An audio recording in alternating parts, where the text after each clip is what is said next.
हाँ जी भाई, सभी को नमस्कार, सभी को राम राम। तो अन अकेडमी की इस डिजिटल दुनिया में आप सभी का स्वागत, आप सभी का हार्दिक अभिनंदन। और मैं अभिषेक खांडल राजस्थान की इस कला एवं संस्कृति में एकदम सिस्टमेटिक सिलेबस आप सभी के बीच में लेकर के आया हूं। तो हो जाइए तैयार फटाफट से। बिल्कुल जय मेवाड़िया जी, नमस्कार आपको बहुत बहुत। बिल्कुल अंजलि सैनी जी, बिल्कुल फटाफट से। अच्छा हाँ, बिल्कुल बिल्कुल नो चेंज टाइम, बिल्कुल यही टाइम अपन रखने वाले हैं, डोंट वरी, ठीक है ना। बिल्कुल फटाफट से और स्टार्ट करते हैं अपन यहाँ पर अपने इस प्रोग्राम को। तो एक बार आप सभी को यहाँ पर गुड इवनिंग। बिल्कुल चलिए फिर से एक बार नमस्कार, सभी का स्वागत। और फटाफट से एक बार क्या है, आप लोग वीडियो को लाइक कर दीजिए और फटाफट से एक बार शेयर कर दीजिए भैया, चारों तरफ एक बार शेयर करके आ जाओ आप भी क्लास को। फिर अपन स्टार्ट करते हैं। अपने यहाँ पर राजस्थान की लोक देवियां चल रही हैं। पहले क्या कराया वो मायने नहीं रखता है, लेकिन 2 नवंबर से आपको क्या कराया जा रहा है वो आपके सिलेबस के लिए बड़ा मायने रखता है भैया, ये ध्यान रख लेना। पहले क्या कराया ये कोई मायने नहीं रखता, अब क्या कराया जा रहा है ये आपके लिए बड़ा मायने रखता है। 2 नवंबर से बिल्कुल सिस्टमेटिक सिलेबस मैंने स्टार्ट किया है और एक यूनिट भी कंप्लीट हो चुकी है जो कि अपने और क्या है, लोक देवता। और दूसरी यूनिट जो मैंने स्टार्ट की है वो लोक देवियों की यूनिट है। चलिए तो स्टार्ट करते हैं। बिल्कुल बिल्कुल हवा में प्रणाम भाई, हवा में काहे को करते हो भाई, वैसे ही कर लो, ठीक है ना। चलिए भाई, तो यहां पर बात करते हैं कि जिन्होंने भी और इस अन अकेडमी के initiative platform let's crack Rajasthan exam को ज्वाइन नहीं किया है, मतलब कि सब्सक्राइब नहीं किया है, सबसे पहला काम तो भैया आप लोगों को क्या करना है, सब्सक्राइब करने का काम करना है। बिल्कुल फटाफट से सब्सक्राइब कर दीजिए आप लोग एक बार तुरंत, ठीक है ना। हाँ जी सर, ये रंगशाला में अपन पढ़ेंगे चित्रकला इसके अंदर, ठीक है भाई। राम सिंह जी चित्रकला अपन इसके अंदर पढ़ेंगे। तो आप देख ही रहे हैं राजस्थान कला एवं संस्कृति जो कि अपन आरपीएससी को लेकर के पढ़ने जा रहे हैं। मतलब कि राजस्थान के जितने भी एग्जाम होते हैं वो सभी एग्जाम जिनके अंदर आपके राजस्थान की कला एवं संस्कृति आती है, उन सभी चैप्टर्स को अपन यहां पर डिस्कस करने वाले हैं। चलिए भैया बिल्कुल बिल्कुल आगे बढ़ते हैं। तो आप देखिए यहां पर, ये मुझे वैसे बताने की जरूरत नहीं है आपको यहां पर कि अपन यहां पर पढ़ने वाले हैं एक तो history, art and culture and polity. इन तीनों टॉपिक्स के बारे में अपन ज्यादा से ज्यादा पढ़ने वाले हैं। और इसके अलावा मैं आपको राजस्थान की ज्योग्राफी भी पढ़ाऊंगा। मतलब कुल मिलाकर के जीके वाला पोर्शन मैंने आपको कहा था, ठीक है ना। नहीं जय मेवाड़ा जी वो स्टार्ट अपन करेंगे, ठीक है। हाँ जी बलराम मीणा, बिल्कुल बहुत बढ़िया भाई। तो जिन्हों देख लो, एक तो आप टेलीग्राम चैनल से भी जुड़ सकते हैं, अभिषेक खांडल के नाम से आपको टेलीग्राम चैनल मिल जाएगा, आप सर्च कर लेना, ये पूरा मैंने बता रखा है आपको, अभिषेक खांडल आरपीएससी अन अकेडमी। वैसे आप लेट्स क्रैक राजस्थान एग्जाम के टेलीग्राम चैनल को भी ज्वाइन कर सकते हैं, ठीक है ना। लेट्स क्रैक राजस्थान एग्जाम के टेलीग्राम चैनल को भी आप लोग ज्वाइन कर सकते हैं। तो देर किस बात की भैया, कर दें शुरुआत, आप कहो तो बोलो। एक तो मैंने आपको केसरिया बालम पढ़ाया था, एक मैंने आपको पढ़ाया था उस समय, ध्यान रख लेना, कुर्जा गीत। कुर्जा के अलावा मैंने आपको एक पढ़ा दिया था आपके सुवटिया गीत, और सुवटिया के अलावा कहाँ पढ़ा दिया था। अब उसके आगे की अपन यहां पर बात करेंगे भैया। आगे कौन कौन से गीत अपने सिलेबस को कवर करते हैं तो वो आप लोग थोड़ा सा यहां पर देखिएगा भाई। 3 गीत यहां पर मैं आपको पढ़ा देता हूं एक बार फिर से। 3 गीतों के बारे में मैं आपको बताता हूं, ध्यान से सुनना। सबसे पहले नंबर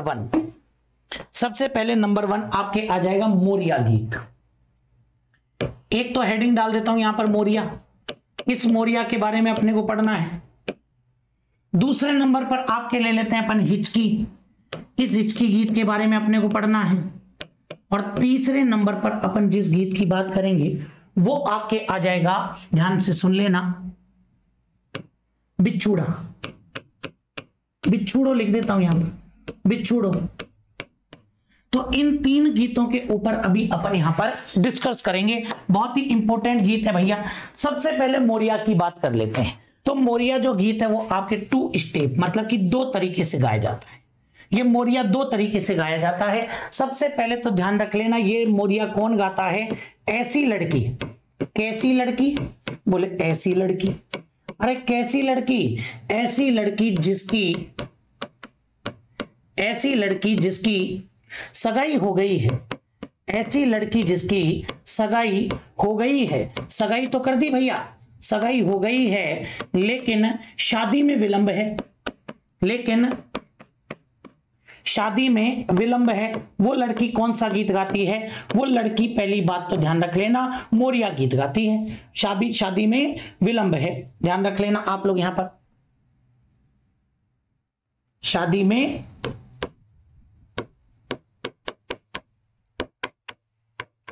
विलंब है। विलंब मतलब कि देर, विलंब मतलब कि देर है।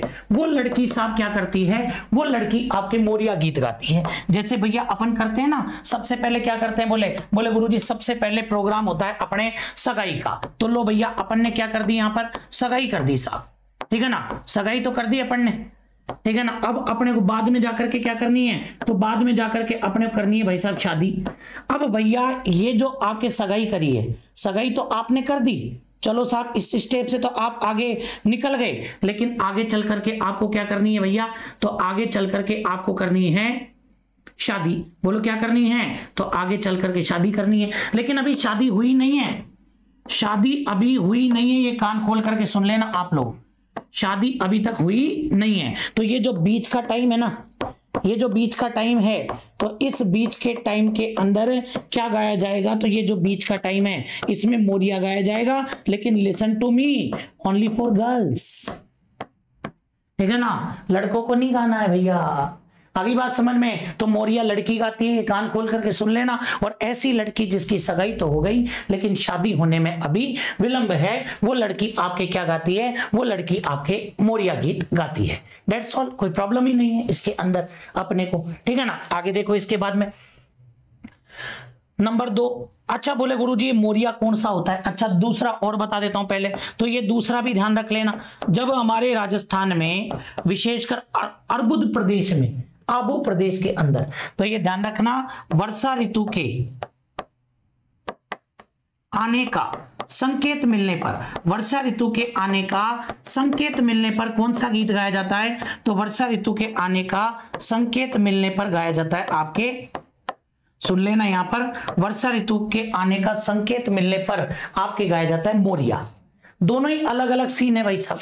देखो यहां पर ऐसी लड़की जिसकी आपने सगाई कर दी, लड़का अभी बोले साहब पटवार की तैयारी कर रहा है, आरएस की तैयारी कर रहा है, वीडियो की तैयारी कर रहा है, नौकरी लग जाएगा तब अपन ब्याह कर देंगे। लेकिन इंटेलिजेंट है, बोले लड़की वालों को लग रहा है कि नौकरी पे तो लगेगा भाई साहब, तो अपन बुक कर देते हैं, मतलब रोका कर देते हैं। तो आपने सगाई तो कर दी लेकिन शादी अभी नहीं की, तो ये जो बीच का टाइम है ना, इसमें मोरिया गाया जाएगा, इसमें मोरिया गाया जाएगा, ध्यान रख लेना। क्योंकि सगाई हो जाती है तो दोनों तरफ नींद कम आती है, नींद में कटौती हो जाती है, बड़ी मुश्किल से नींद आती है बापड़ी लड़की को। और जाकर के 12-1 बजे नींद आई तो साहब उसके बाद में अचानक से गांव में मोर बोलने लग गए, तो लड़की उठ करके गाना गाने लग गई।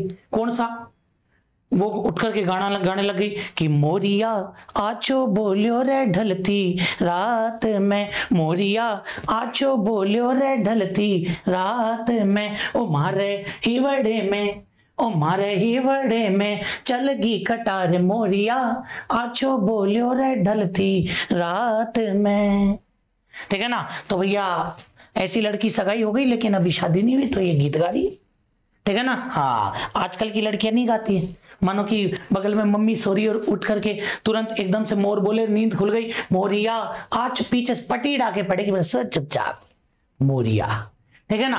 हाँ एक वर्षा ऋतु के आने का संकेत मिलने पर भी मोरिया गाया जाता है। जैसा मैंने आपको बताया कौन से प्रदेश में, आबू प्रदेश के अंदर। कौन से प्रदेश के अंदर, आबू प्रदेश के अंदर। तो जैसे देखो आप उस समय गाते हैं, मोर बोले जी ओमल जी, मोर बोले रे ओमल जी, आबू रे पहाड़ा में ओमल जी, मोर बोले रे, ओ मोर बोले रे ओमल जी, आबू रे पहाड़ा में ओमल जी, मोर बोले रे। ये मोरिया एक और हो गया भैया, ठीक है ना। फिर देखो आप यहाँ पर आप लोग एक चीज और ध्यान रख लेना, खैर अभी मैं आपको बता देता हूं, ये जो मोरिया है, ये मोरिया आपके नृत्य भी है, परीक्षा में पूछा भी जाता है।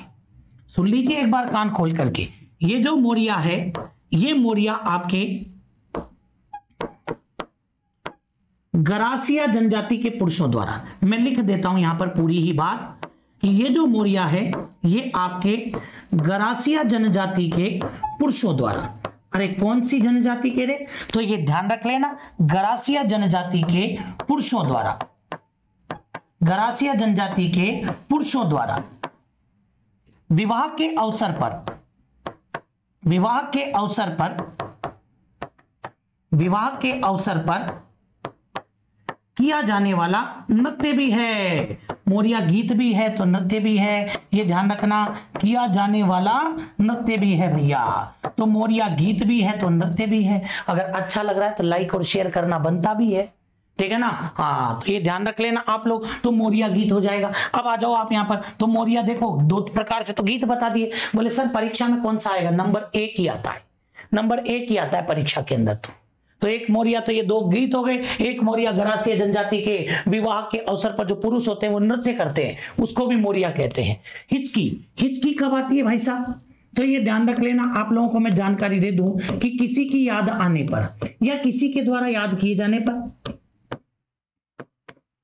किसी की याद आने पर या किसी के द्वारा याद किए जाने पर कौन से गीत गाएंगे? तो किसी की याद आने पर गाए जाने वाले गीत, गाए जाने वाला गीत। तो ये याद रखो आप लोग, किसी की याद आने पर गाया जाने वाला गीत, तो वो आपके क्या हो जाएगा? वो आपके हिचकी हो जाएगा, ठीक है ना। हिचकी आती क्या कहते हैं? बोले कोई याद कर रहा है, कहते हैं ना कोई याद कर रहा है, कि कोई याद कर रहा है। लेकिन अगर बहुत ज्यादा हिचकी आए तो, बहुत ज्यादा हिचकी आए तो बोला आज तो कोई बहुत ज्यादा ही याद कर रहा है, आज तो कोई बहुत ज्यादा ही याद कर रहा है।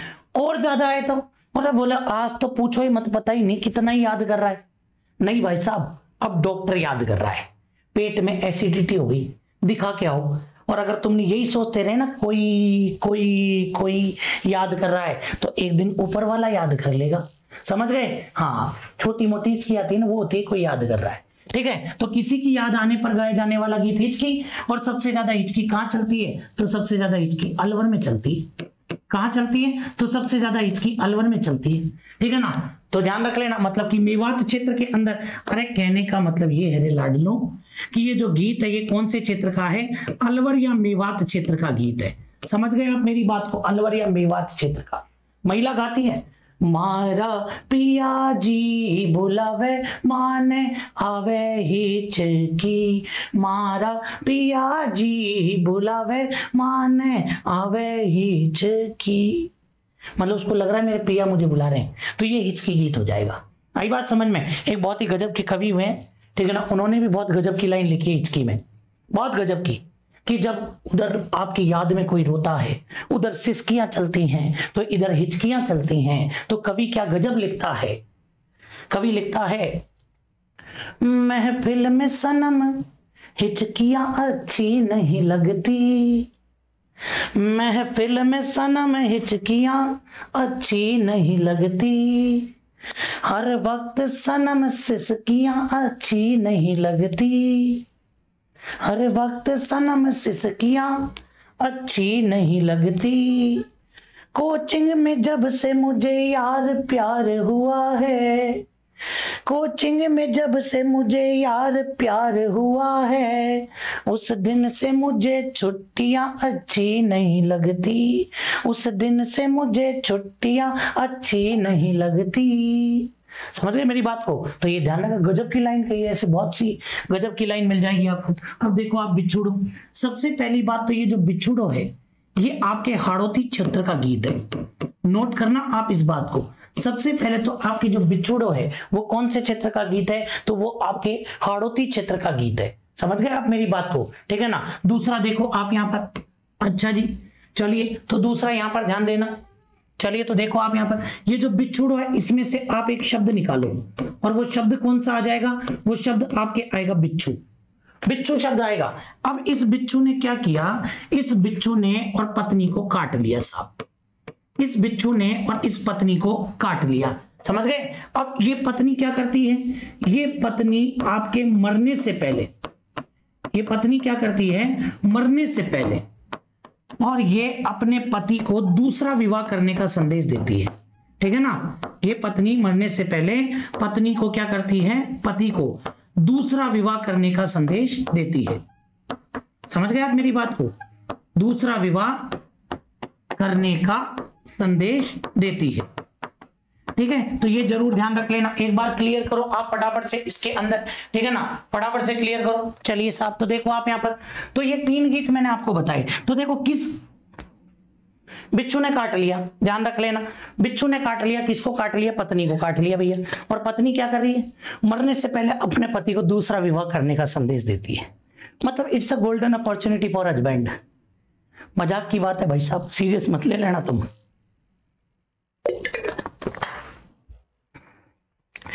पत्नी और पति को दूसरा विवाह करने का संदेश दे दे, इट कांट पॉसिबल। लेकिन ये एक गीत है जो कि हाड़ौती के अंदर है, उसके अंदर पत्नी अपने पति को दूसरा विवाह करने का संदेश देती है।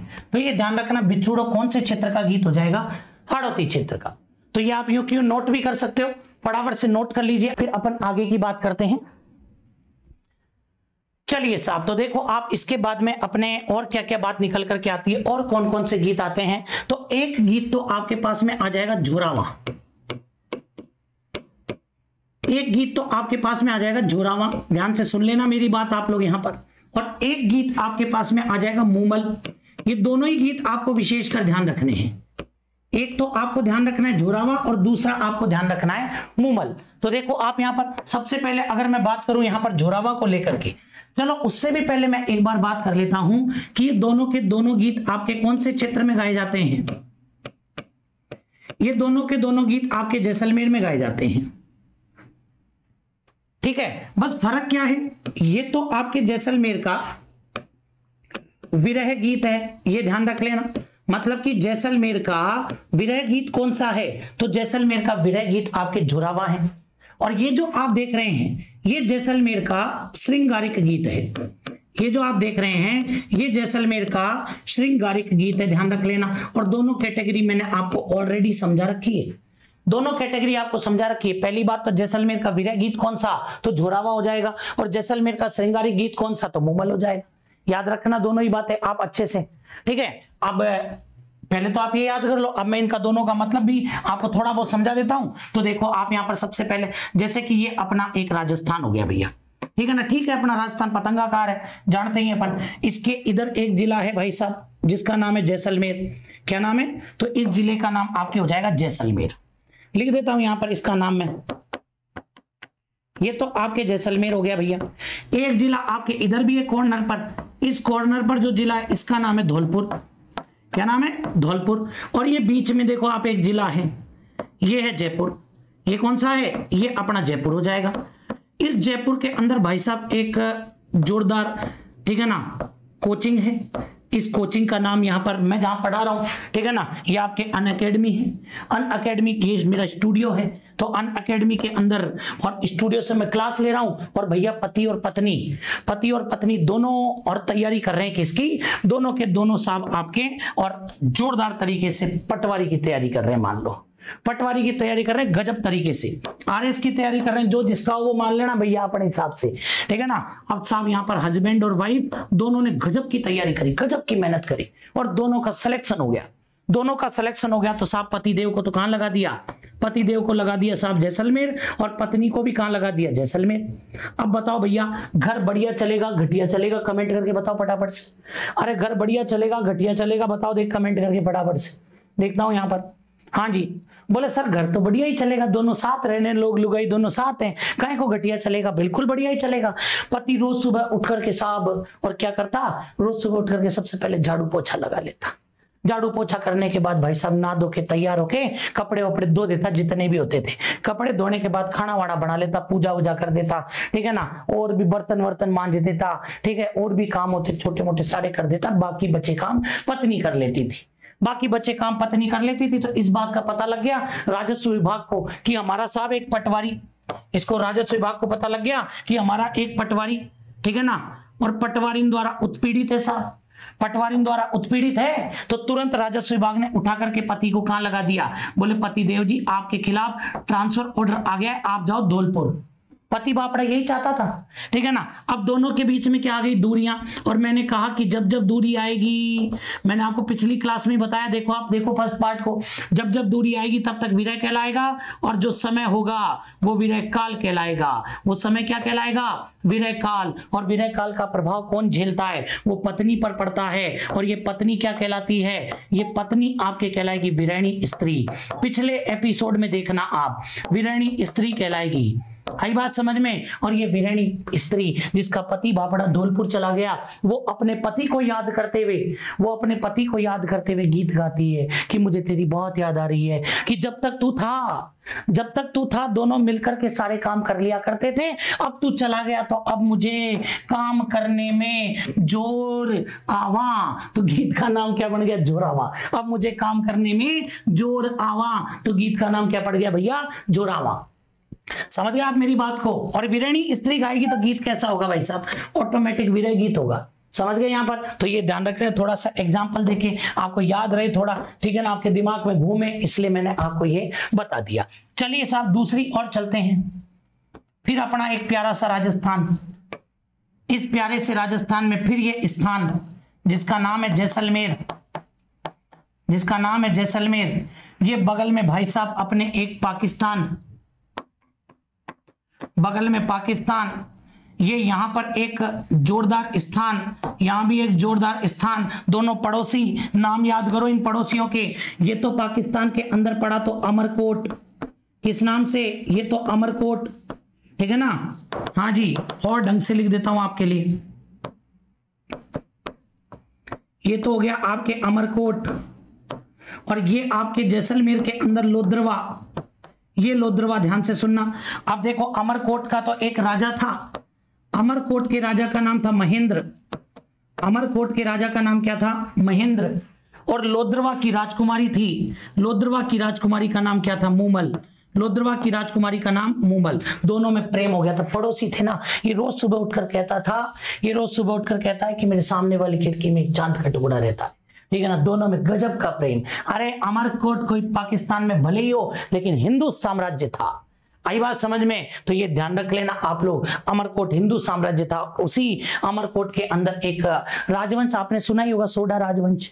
सोडा राजवंश सुना है ना आपने? नहीं सुना तो सुन लो। 1540 के अंदर वो हुमायूं बिलग्राम के युद्ध में पराजित हुआ था शेरशाह सूरी से, और भाग गया था आगरा और दिल्ली छोड़ करके। पहले जोधपुर आया था, ध्यान रखना, जोधपुर आया था, जोगी तीर्थ स्थान पर मालदेव से सहायता मांगी। कुछ इतिहासकार कहते हैं कि सहायता नहीं दी भाई साहब, और नहीं दी तो, या फिर कुछ इतिहासकार कहते हैं कि विश्वास, उसको लगा कि मेरे साथ विश्वासघात कर रहा है, इस वजह से छोड़ छाड़ करके सीधे अमरकोट पाकिस्तान चला गया। और अमरकोट के अंदर वीर साल सोडा के घर पर जाकर के शरण ली थी। और उसी वीर साल सोडा के परिवार में जन्म हुआ था किसका? अकबर का, 1542 में। एक तो यहां ध्यान रख लेना। और अगर आपको याद करना है तो आप याद करो, बाबूजी का विवाह किसके साथ में हुआ था? बाबूजी का वो विवाह हुआ था अमरकोट के राजा सूरजमल सोडा की पुत्री, ध्यान रख लेना, किसके साथ में? फूलम दे, सुप्यार दे के साथ में। चलो रामदेव जी का विवाह किसके साथ हुआ था? रामदेव जी का विवाह हुआ था किसके साथ में? नेतल दे के साथ में, जो अमरकोट के राजा दलय सिंह सोडा की पुत्री थी। तो ये याद होना चाहिए। और मूमल ने प्रेम किससे किया? तो मूमल ने प्रेम महेंद्र से किया, जो कि अमरकोट का राजा था, ठीक है ना। इन दोनों की प्रेम कहानी गजब की फेमस हुई, और इसके ऊपर चित्र भी बने, अभी मैं आपको बताऊंगा। लेकिन उससे पहले जो मेन मुद्दे की बात है वो मैं आपको बता देता हूं। ये तो मैंने मूमल का इंट्रोडक्शन दे दिया कि मूमल जैसलमेर में है, तो गीत भी जैसलमेर में है। और इस मूमल गीत के अंदर क्या किया गया है? इस मूमल गीत के अंदर राजकुमारी मूमल के सौंदर्य का वर्णन किया गया है, राजकुमारी मूमल के सौंदर्य। लेकिन पेपर में जब ये प्रश्न आया तो वहां पर लिख करके दिया नख शिख, अरे पैर के नाखून से लेकर के सिर की चोटी तक की बात कर रहा है, ये ध्यान रख लेना। तो सौंदर्य मतलब नख शिख का वर्णन किया गया, किसमें किया गया? तो ये आपके मूमल गीत में। और जब किसी महिला के सौंदर्य का वर्णन करोगे, जब प्रकृति के सौंदर्य का वर्णन करोगे, जब श्रृंगार की वस्तु का वर्णन करोगे, तो गीत अपने आप क्या हो जाएगा? श्रृंगारिक हो जाएगा। तो ये आपको विशेषकर ध्यान रखने की बात है। चलिए एक बार तो आप इसको क्लियर करो, फिर और जोरदार बातें मैं आपको यहां पर बताऊंगा। फटाफट से क्लियर कर लो एक बार तो आप, फिर और गजब की बातें अपन इसको लेकर के करने वाले हैं। तो जैसलमेर का विरह गीत, जिसके अंदर पत्नी अपने पति को याद करती है और वापस आने के लिए कहती है जोरावा, और श्रृंगारिक गीत मूमल। विशेष इंपोर्टेंट कुछ बातें आप लोगों के लिए। सबसे पहली बात तो देखो, प्लस पर मेरी 8 बजे क्लास होती है, तो आप चाहें तो वहां पर भी ज्वाइन कर सकते हैं। वहां भी आपको एक सिस्टमेटिक तरीके से बिल्कुल एकदम टेस्ट वगैरह सब कुछ कंप्लीट, ठीक है ना, नोट्स, पीडीएफ सब कुछ आपको वहां पर अवेलेबल हो जाएगी। आप लोग प्लस पर भी जुड़ सकते हैं, ठीक है ना। इसके बाद में देखो, आप लोग ये टेस्टिमोनियल के नाम से जो स्टूडेंट कुछ अच्छा अचीव करते हैं, तो वो अपना क्रेडिट टीचर्स को देने की एक भावना रहती है, जो कि हमारे लिए सौभाग्य की बात है। वो टेस्टिमोनियल आपको यहाँ पर देखने को मिल रहे हैं, ठीक है ना। ये अपने दिवाली धमाका चल रहा है अभी, वैसे भी ये मैं आपको बता देता हूं, दिवाली देखो क्या जोरदार सीन है, यहाँ पर गजब की दिवाली बन रही है भैया। और इस दिवाली के अंदर कहा गया है कि आरपीएससी की तैयारी को मजबूत करें लिमिटेड पीरियड ऑफर के साथ में 9 और 10 तारीख का ऑफर है। अगर आप 24 महीने का परचेज करते हैं तो आपको 27 महीने मिलने वाले हैं इसके अंदर, ठीक है ना। हाँ, फिर देखो आप लोग यहाँ पर एक स्कॉलरशिप टेस्ट भी आपका होता है। ये मैं आपको कल भी हुआ था, ये मैंने आपको बताया था कि एवरी संडे आपके 10 बजे हिंदी और इंग्लिश दोनों मीडियम में होता है, ठीक है ना। हाँ, इस टेस्ट में आरएस प्रीलिम्स पेपर पर आधारित 150 मल्टीपल चॉइस प्रश्न होंगे, समान अंक के होते हैं, 200 मैक्सिमम मार्क्स है, 3 घंटे का पेपर है और 0.33 आपके माइनस मार्किंग है। फर्स्ट रैंक वाले को 100% स्कॉलरशिप, सेकंड और थर्ड को 50% और बाकी को आपके 25%। Thank you so much Shivraj ji. एक मैं आपको बता देता हूं, जो भी वीडियो की तैयारी कर रहे हैं कान खोल करके सुन लीजिए भाई, वीडियो और पुलिस वाले, एवरी सैटरडे 10 बजे सुबह आपके 50 क्वेश्चन का टेस्ट लगेगा 100 मार्क्स का। इधर पुलिस वाले भी सुन लीजिए आप लोग, मंडे को 8 तारीख और 22 तारीख को ध्यान रखना, अब तो 8 तो गई, अब 22 तारीख को ध्यान रख लेना, सुबह 10 बजे आपके 1 घंटे का टेस्ट लगेगा 50 क्वेश्चन का, ठीक है। इसके अलावा और टेस्ट किसके लग रहे हैं भाई, दीक्षा के नाम से सेकंड ग्रेड का और ज्ञान के नाम से फर्स्ट ग्रेड का। 10 और 17 तारीख को लगेगा आपके सेकंड ग्रेड का और फर्स्ट ग्रेड का आपके लगेगा 10 और 24 तारीख को, मतलब कि कल परसों लगने वाला है ये आपके, ठीक है ना, वेडनेसडे को सुबह 10 बजे, सुबह 10 बजे। जो फर्स्ट का देना चाहे फर्स्ट का, जो सेकंड का देना चाहे सेकंड का। बैच भी अभी अपने चल रहे हैं भाई, विजय नाम से और विकास के नाम से ये बैच अपने अभी रनिंग के अंदर है, ये भी आप थोड़ा सा ध्यान रखना। ग्राम विकास अधिकारी वीडियो के लिए आपके 100 क्वेश्चन का 2 घंटे का टेस्ट लगना है, पुलिस के लिए भी 2 घंटे का टेस्ट लगना है। एवरी संडे लगता है भैया, ये आपके एवरी संडे लगता है, ये ध्यान रखना, ठीक है। हाँ जी, और ये सैटरडे को लगता है 6 बजे। चलिए, तो ये भी आप थोड़ा सा ध्यान रख लेना, स्क्रीनशॉट ले लिया करो अगर आपके कोई काम की बात हो इसमें। ऐसे ही देखो, फुल टेस्ट आपके ये भी लगने वाला है। और अभी जो अपन ने बैच स्टार्ट किया है भैया, आप लोग कह रहे थे ना, मैंने आपको कहा था कि दिवाली के बाद स्टार्ट हो जाना। सेकंड ग्रेड टीचर का बैच अपने आ चुका है, ये आप थोड़ा सा विशेष कर ध्यान रखें। और 2.5 महीने का ये सिलेबस अपना आया है, फर्स्ट पेपर अपन इसके अंदर करवा रहे हैं भैया जीके का। और उसकी फीस आपके लिए कितनी है भैया, फीस आपके लिए बिल्कुल नॉमिनल, ध्यान रखना, 12 महीने की 7,000 और 2 साल की आपके 8,400, जिसमें आपको 27 महीने मिलने वाले हैं। इसमें भी 10% का डिस्काउंट अगर आप कोड लगा देते हैं, ये नीचे आपको कोड दिया गया है SCAS10, तो 10% का डिस्काउंट आपको मिलने वाला है, ठीक है ना। हाँ जी, आप चाहे तो कॉम्बो सब्सक्रिप्शन भी ले सकते हैं। तो ये विशेष बातें आपको थोड़ी बहुत ध्यान रखनी है यहाँ पर, ठीक है ना। तो बाकी बातें अपन अपनी अगली क्लास में करेंगे। कल 6:15 बजे अपनी क्लास होने वाली है, तो कल 6:15 बजे मिलते हैं, ठीक है ना। और कल से अपन अपनी क्लास स्टार्ट कर देंगे, एक तो स्पेशल, ठीक है ना, स्पेशल क्लास भी अपन स्टार्ट कर देंगे। मैं आपको बता देता हूं, कल से अपनी जो क्लास रहने वाली है, एक बार आप लोगों को बता दूं, 6:15 पर अपनी YouTube की क्लास रहेगी, ठीक है ना, YouTube पर क्लास रहेगी। और 9:15 पर अपनी क्लास रहेगी स्पेशल। कल से ये क्लास अपनी रहने वाली है 9:15 पर। ये तो YouTube पर रहती है, ये एप्लीकेशन पर रहती है, जिसके लिए आपको अनअकैडमी लर्निंग ऐप डाउनलोड करना है और ये कोड लगा करके आप फ्री क्लास ले सकते हैं, ठीक है ना। ये कोड लगा करके, नहीं आज नहीं होगी, कल से स्पेशल क्लास स्टार्ट है, ठीक है। हाँ जी सर, ये क्लास रेगुलर रहेगी क्या? बिल्कुल बिल्कुल, ये 6:15 वाली क्लास अपन ने रेगुलर कर दी है। इसका टाइमिंग अपन भले ही थोड़ा सा ऊपर नीचे कर सकते हैं, लेकिन ये क्लास आपके रेगुलर रहने वाली है। हिस्ट्री भी पढ़ा देंगे, ठीक है। तो आज अपन इतनी बात करते हैं। आज के लिए आप सभी को मेरी तरफ से बहुत बहुत धन्यवाद भाई। हाँ जी सर, प्लस का क्या है मुझे समझ नहीं आया। प्लस पर आप लोग एक सिस्टमेटिक, जैसे अपन बैच ज्वाइन करते हैं ना, वो ज्वाइन कर सकते हैं आप लोग, ठीक है ना, ये ध्यान रखना। नथिंग। ठीक है, एक स्पेशल तरीके से मतलब बिल्कुल सिस्टमेटिक बैच ज्वाइन कर सकते हैं जिनको पढ़ना होता है, तो ये ध्यान रखना। अच्छा, टेस्ट कैसे देख सकते हैं? अनअकैडमी लर्निंग ऐप डाउनलोड कर लो, आपके पास मैसेज आ जाता है फिर, ठीक है ना, आपके पास बिल्कुल मैसेज आ जाता है। चलिए, तो आप सभी को बहुत बहुत धन्यवाद जुड़ने के लिए। फिर अपन और बातें भी करेंगे बहुत सारी, तो मिलते हैं फिर कल 6:15 बजे। ठीक है, बहुत बहुत धन्यवाद सभी को। जय हिंद, जय भारत, जय राजपूताना।